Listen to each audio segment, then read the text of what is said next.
Hello, I'm Chief Bill Brooks of the Norwood, Massachusetts Police Department. We know that DNA has exonerated over 300 people of crimes they did not commit. We also know that in 3/4 of those cases, the innocent suspect had been mistakenly identified by an eyewitness. With the help of scientists, we have identified some of the reasons witnesses make errors. Many have to do with conditions beyond the control of the police, such as lighting, the suspect being of a different race, or the amount of time the suspect was in the witness's view. We have also learned that there are techniques the police can utilize to minimize the likelihood that an eyewitness will identify the wrong man. Included among them is instructing the eyewitness in a specific way, making sure to tell the witness that the person they saw may or may not be one of the people they will see in the array or lineup. Others include displaying photos or people one at a time, using officers who do not know who the suspect is, and asking a witness how certain she is of an identification as soon as it occurs. These so-called system variables are reforming the way police officers conduct show-ups, photo arrays, and lineups. Today we are going to talk about live lineups. In fact, because lineup participants are presented to the witness individually, they don't really line up anymore. So how do we conduct a lineup or a live array in today's blind sequential world? That's what we're going to talk about today. The first step in conducting a lineup, of course, is the selection of fillers who will stand with the suspect. The general rule of thumb is to select fillers who resemble the description of the offender as given by the eyewitness, not fillers who look just like the suspect. Hi, Cindy. Thanks for coming in. Nice to see you. We'll go right this way.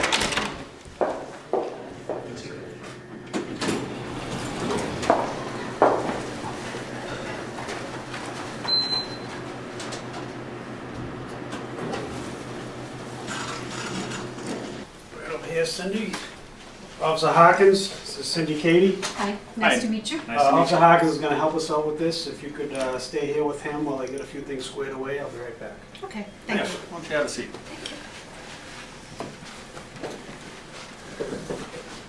I'm just a little nervous. I've just been through, it's very nerve-wracking.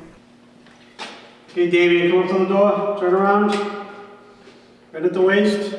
Hands behind your back. I'm going to cuff you, okay?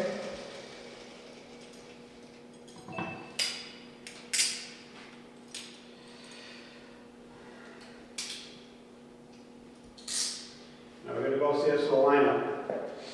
You can't be number one. What other number you want to be? I'll be 3. Okay, let's go. You ready? All right, it's going to look like this, gentlemen. You're going to come in, stand in front of the line. Before the lineup actually begins, it makes sense for the detective to demonstrate for the fillers and suspect what they should do when the lineup is in progress. This ensures that they all do the same thing in the same way and follow the instructions appropriately. The officer standing in the background will be one of the blind administrators. He does not know who the suspect is in the investigation. To your right. Okay? Okay, Cindy, Officer Hawkins is going to be in the room here while we do this. Do you have any questions? No. Okay, I just want to read you the instruction form. Okay. Okay, you are being asked to view a group of people. You will be viewing them one at a time. Please look at all of them. I am required to show you the entire series. They are in random order. Please make a decision about each person before moving on to the next one. The person who committed the crime may or may not be one of the people you are about to view. You should remember that it is just as important to clear innocent persons from suspicion as to identify the guilty.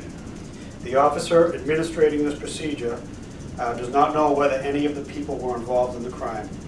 The individuals you view may not appear exactly as they did on the date of the incident because features such as head and facial hair are subject to change.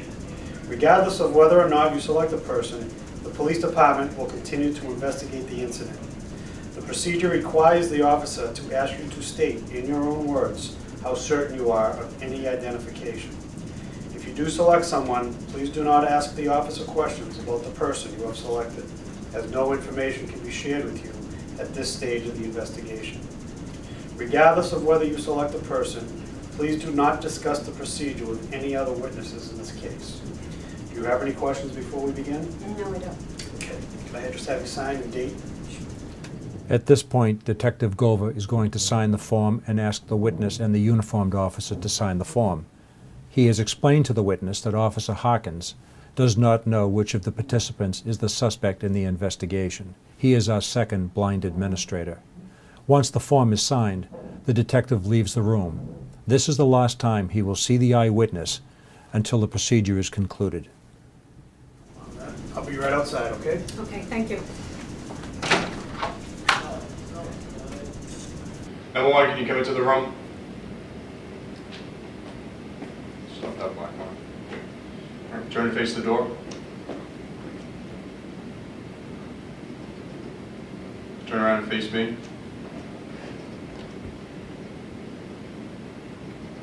Turn and face the glass. All right, number one, you're all set. Number two, can you come into the room?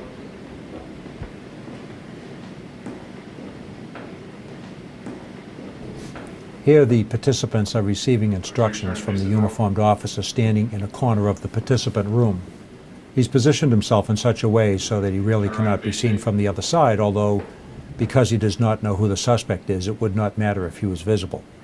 Turn and He's face the giving glass. each boy the same instructions, that they should enter the room, face the glass, All right, number two, you're all turn one way and then the other, and then face the glass again. set. Number in three, this can you come case, into the room? The Norwood Police Headquarters is equipped with a room that facilitates lineups. The participant side has the light on, so that people on that side, when they look at the glass, see their reflection. The observation side has the light off. That's where the witness is located, and the witness can see through Turn clearly. and face the glass. This is a view that the witness has of the lineup, but the participants cannot see her through the glass. Number four, can you come into the room? Turn and face the door. Turn around and face me. Turn and face the glass. In the so-called old days, lineups were conducted by having the participant actually line up so the eyewitness could see them all at once. But in the blind sequential world, similar to with photo arrays, the participants are presented to the witness one at a time. So instead of the participants lining up, they actually line up in the corridor and are brought into the room one at a time. Turn around and face me. As you can see, the witness cannot make comparisons, cannot perform so-called relative judgment, because she only sees the participants individually or one at a time. You're all set. Number six, can you come in the room? This lineup only involves 6 participants, and it's the standard size for a lineup. But of course, the eyewitness does not know that. Turn around and face me.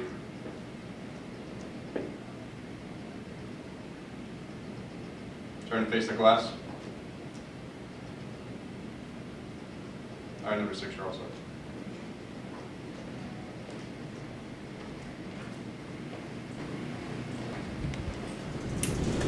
Can I see number 3 again? We can show you the entire group one more time, Okay. okay? I would like that, please. Okay. Johnny, run them through one more time. It's not uncommon for witnesses Number one, can you to come either in the ask to room? see the lineup a second time or ask to see a particular participant. But the instruction is the same for both. The administrator should tell the eyewitness that she can see the entire series one more time. In this case, she is asked to see number 3 a second time, and the officer has instructed her that she can see the entire series just once more. All right, number one, you're all set. Number two, can you come into the room? If the witness makes an identification midway through the lineup, the certainty statement is taken at that time, but afterwards, the witness is reminded that she must see the entire series. So if this were the first lap of the lineup and she were to make an identification in the middle of it, the certainty statement would be taken, as you'll see in a moment, but she'd be reminded that she must view the entire series. All right, number 2, you're all set. Number 3, can you come into the room?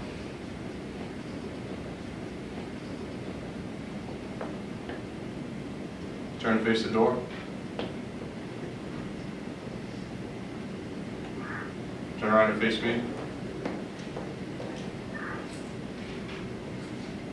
Turn and face the glass. All right, number 3, you're all set. Now, some law enforcement agencies conduct their lineups with the participants seated. Back in the day, the participants would all sit in chairs or on stools in front of the witness. But of course, in a blind sequential plan, you want to avoid the witness being able to compare one participant to the other.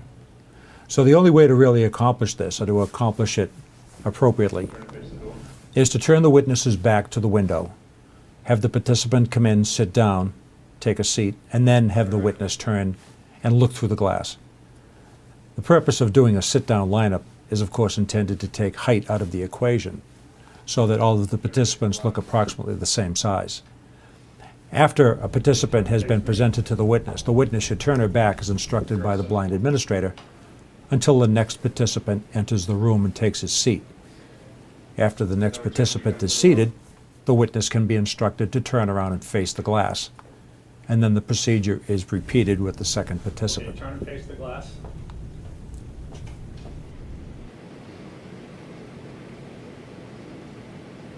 Turn and face the door.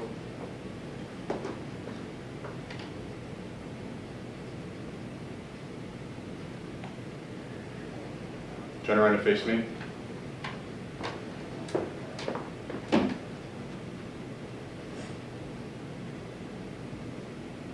Turn and face the glass. Okay, turn and face me. You're all set, number 2. It's number 3. Without using a numerical scale, how certain are you? Absolutely positive it's number 3. Okay, thank you. You're welcome. So as soon as the eyewitness has made an identification, the officer takes the certainty statement right away. On the Norwood Police Department, we instruct the witness not to use a numerical scale to avoid the witness saying that the identification was an 8 or a 9 on a scale of 1 to 10. The important thing about the certainty statement is that it be taken immediately when the identification is made. If the lineup was not videotaped, the words of the identification and the certainty statement should be noted by the officer verbatim. So we're all set? Yep, she picked out number 3. Should give a certainty statement? She said she was absolutely positive. Great. As you can see, the identification is not discussed between the officers in the presence of the eyewitness, and this is done intentionally. All right, guys, we're all set. I appreciate you coming in. If you go down and see the officer down the hall, he'll let you out. Take this number for me. 1 and 2, you can go. Damien, you stay with me. 4, 5, and 6, you're all set. Thank you. Turn around, Damien. Lineups are an effective investigative tool. Police departments can enhance their impact and minimize the potential for eyewitness error by making science-based modifications to their procedures. Thank you for watching.